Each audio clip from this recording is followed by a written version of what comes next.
Terima kasih pemirsa, Anda masih bersama kami dalam Berita Papua. Bagi Anda yang baru bergabung, kami akan menyajikan kembali 3 berita utama hari ini.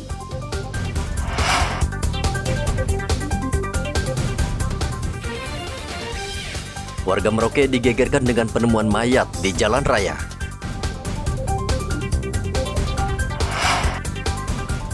Kapal berbendera Belanda dengan penumpang 3 orang hilang di perairan Sorong. Ribuan polisi dan tentara disiagakan untuk mengamankan kunjungan wakil presiden di Papua.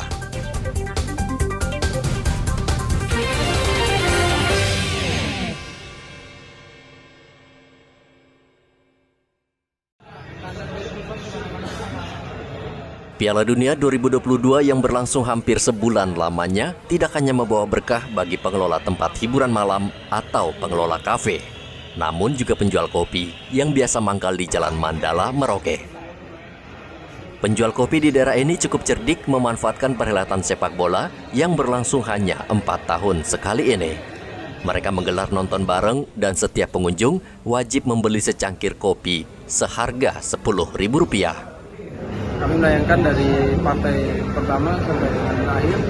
Kalau kita di wilayah Papua sendiri dimulai dari jam 7 sampai nanti jam 6 pagi. Dan antusias sendiri untuk masyarakat Merauke yang menikmati Piala Dunia ini cukup banyak ya. Karena mereka fans terhadap beberapa negara. Di antara ada yang Brasil, Argentina, dan juga Belanda, Arab Saudi, dan juga Prancis. Dan kegiatan ini tentunya sangat berdampak ya buat kami pelaku usaha ekonomi mikro, karena ini menjadi daya tarik tersendiri bagi kami yang memiliki usaha warung kopi. Dan tentunya kami di sini menawarkan pelanggan yang ke kedai kami tanpa membayar tiket masuk, namun kami memberikan kopi multing agar dapat membantu perputaran penjualan kopi kami. Selama Piala Dunia, warung kopi ini tidak pernah sepi.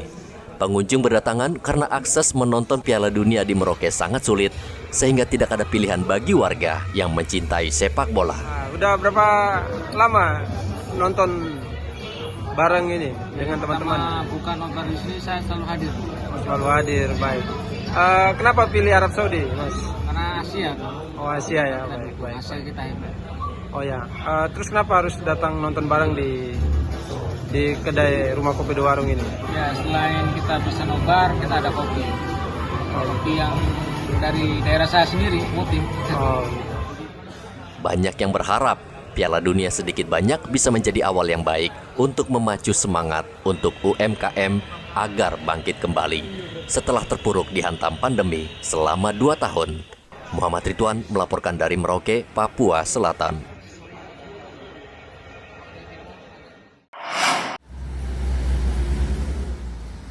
Berbisnis buah-buahan merupakan bisnis yang cukup menggiurkan di Timika. Hal ini terlihat dari maraknya penjual buah di Jalan Hasanuddin. Kawasan ini memang kerap dikunjungi pembeli untuk mencari berbagai jenis buah di Timika yang sebagian didatangkan dari luar Timika. Sejumlah pedagang buah mengatakan bisa meraup keuntungan besar, seperti Syarif yang sudah 5 tahun menggeluti bisnis berjualan buah.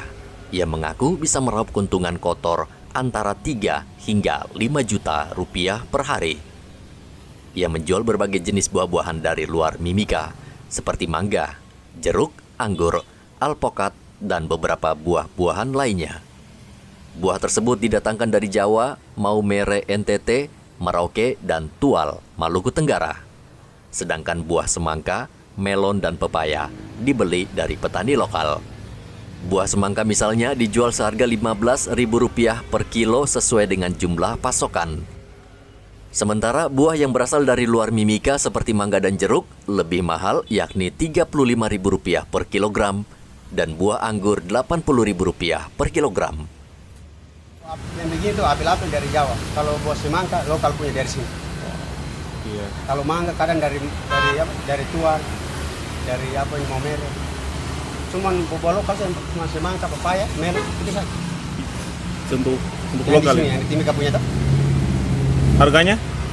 Tergantung, kalau lagi kosong berarti mahal, kalau lagi banyak kayak begini berarti murah.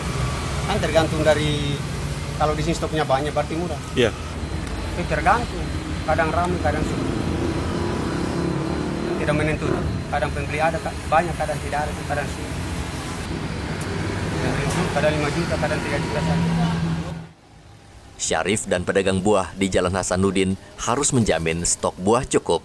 Untuk itu sebagian keuntungan ia sisihkan untuk membeli buah yang sudah mulai habis. Namun setiap usaha pasti ada resiko. Salah satunya adalah buah mudah membusuk sehingga mereka harus pintar-pintar menyiasatinya. Dari Mimika, Papua Tengah, Igobat Momolin melaporkan. Penghormatan kepada pembina upacara. Dalam rangka Hari Guru Nasional tahun ini, para guru di Merauke meminta pemerintah agar memperhatikan nasib mereka yang hingga kini masih berstatus sebagai guru honor. Saat ini masih ada guru yang sudah lebih dari 12 tahun mengabdi, namun belum juga diangkat sebagai pegawai tetap, sehingga mereka khawatir dan resah dengan masa depan mereka. Di Sekolah Dasar Yapis Merauke misalnya ada lebih dari 10 guru honor yang sudah mengabdi lebih dari 12 tahun.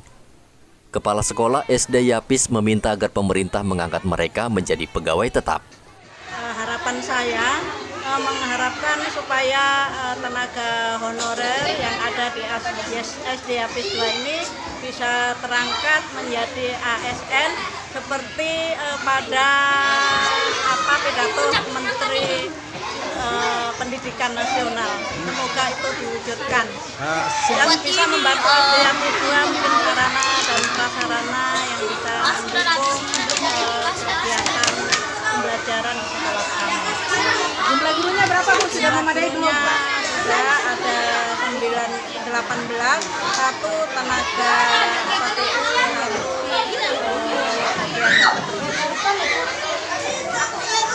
jadi semua 20. Yang honor berapa Bu? Yang honor? Yang honor tenaga TU dan tenaga planning service 10. 10 ya.